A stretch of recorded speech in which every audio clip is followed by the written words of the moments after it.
ये कहानी जो आज दिख रही है, यानी न्यूयॉर्क के नए मेयर जोहरान ममदानी के जीतने की कहानी आज से दशकों पहले लिखी जानी शुरू हो चुकी थी, लेकिन अब न्यूयॉर्क और बाकी दुनिया के लोगों को अब समझ में आने लगी है।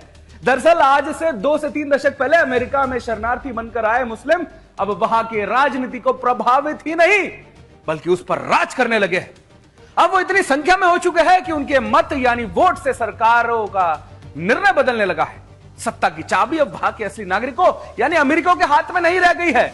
जो मुस्लिम शरणार्थी बनकर आए थे वो और उनके मासूम बच्चे अब बड़े होकर मतदान बन चुके हैं, जिसका नतीजा आप न्यूयॉर्क शहर के चुनाव परिणाम को देखकर समझ सकते हैं। अमेरिकी बहुसंख्यक होने के बावजूद जोहरान ममदानी को नहीं हरा सके भाई।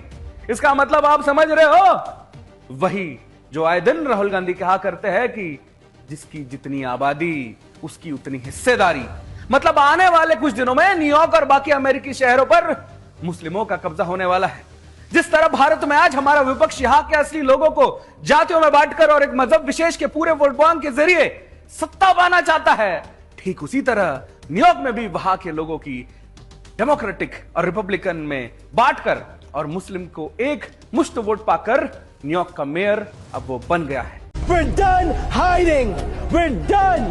We're done being tortured and hurt and judged.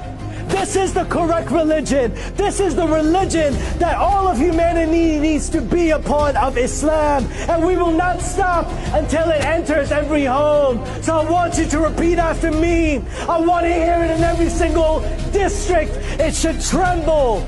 Brooklyn should hear it. The Bronx should hear it. Queens should hear it. Say it as if the Ummah depends on this, my brothers and sisters. La ilaha illallah. La ilaha illallah. Muhammadan Rasulullah.